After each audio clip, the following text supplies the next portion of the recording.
TennisCricket.in, India's first tennis ball cricket website.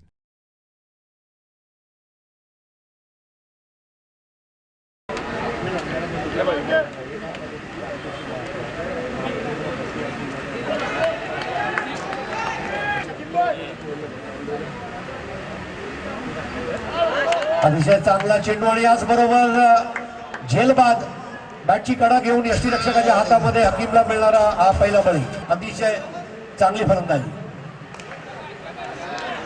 आणि जसं म्हटलं जातं क्रिकेटमध्ये चौकार किंवा षटकार मारल्यानंतर एक धाव घेऊन स्ट्राईक बदलला पाहिजे.